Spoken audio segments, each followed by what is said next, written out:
Good day, it's Dessie Hall, student life consultant and IIH advocate. It is August 29th. I thank you so much for taking a moment out of your busy day to tune in.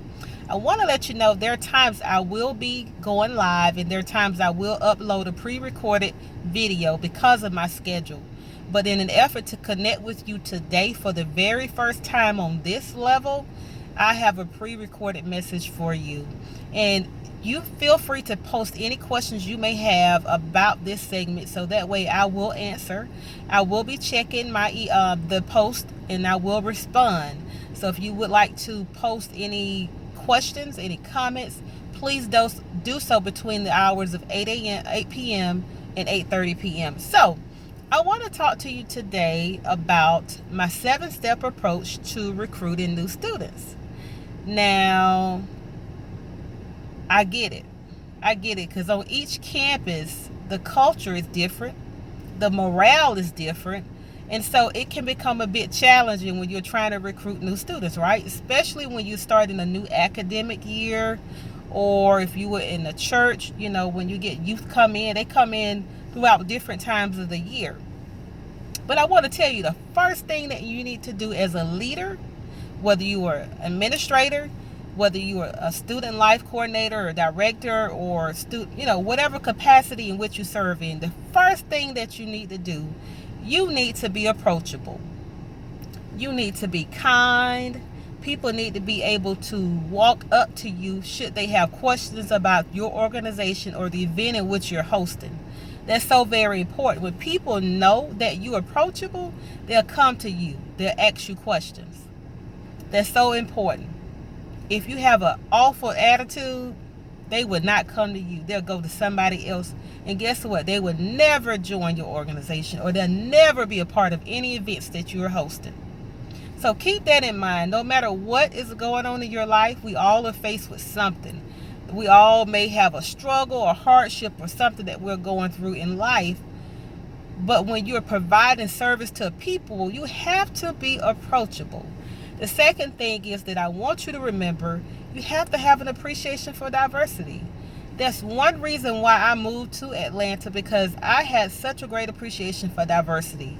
And when I was in college, I was taking this class on intercultural communications.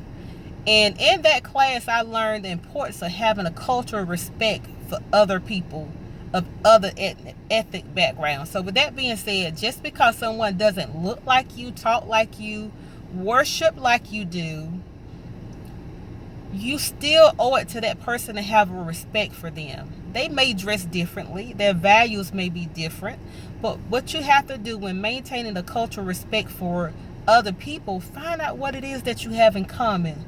I'm sure there's some beliefs and some practices or some values that you may have in common. All you have to do is be approachable, have an appreciation for diversity, and talk to these people. Sometimes they don't talk because sometimes they may be intimidated by how you treat them. So create that environment where you allow people to feel comfortable to approach you and show them that you respect them as a person, regardless of their religion, regardless of their political affiliation. Show them that you appreciate them.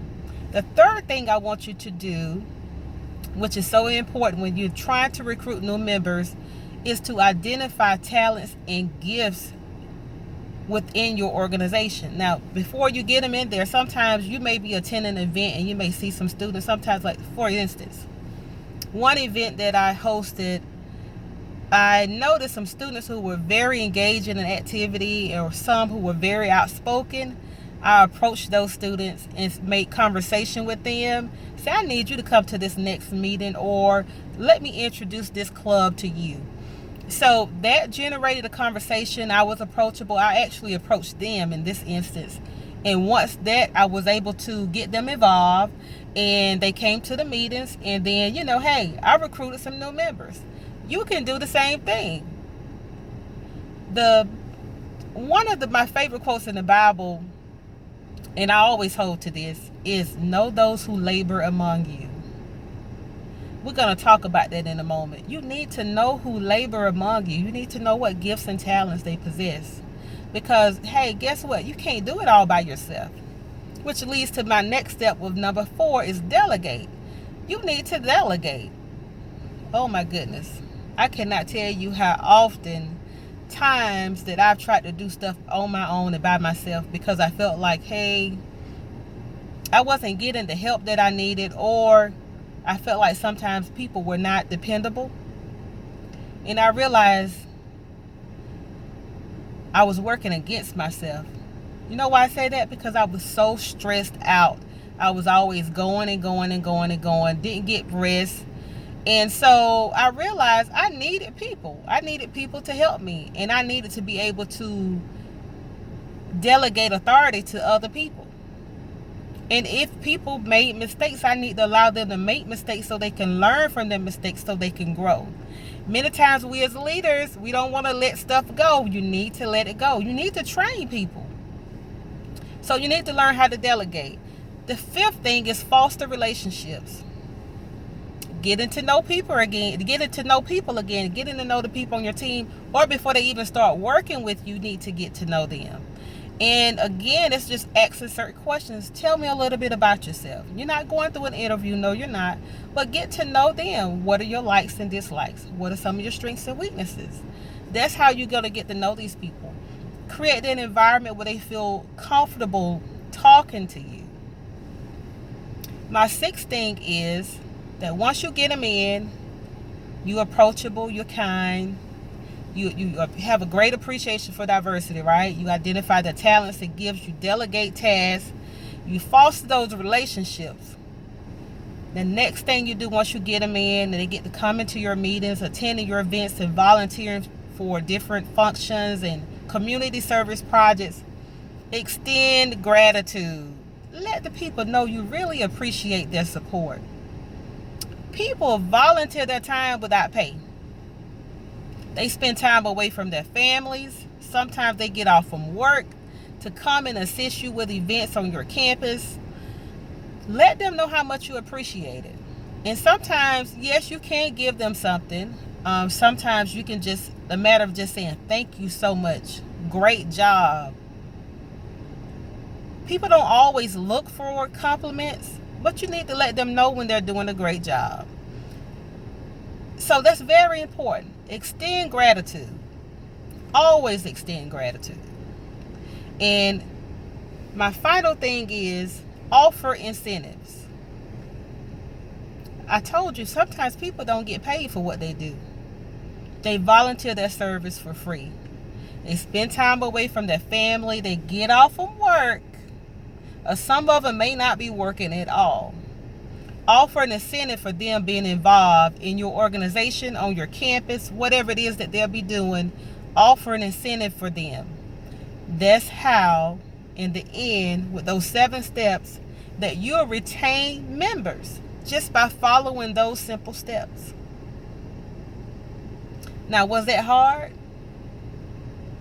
It can be challenging. It may not work that way for each campus, but one thing I want to encourage you to do is to get to know the culture and the morale on your campus. Get to know the people. And as a leader, in order for you to get to know the people, those who labor among you, you got to talk to them.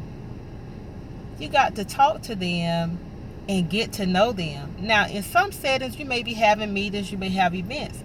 But when you get done with your meeting, make time to socialize for at least 15 to 20 minutes at the end of that meeting.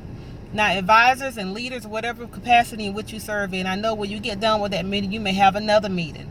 But try to allow time in between meetings. That way you can engage with your students. Sometimes they just want to talk to you. Sometimes they want to tell you how their day went, or they want to talk about some other concerns that they have. Create an environment where they can come and talk to you. That is so very important. Another thing is, when I was saying offer incentives, I didn't get too much into that. I want to go back to that. What do you have on your campus that is an incentive for your students?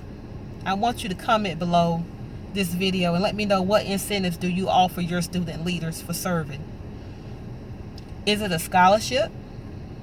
Is it a fast pass to the bookstore? Because we do know sometimes, like when the semester starts and the lines can be very long, what is the incentive? Is it a discount?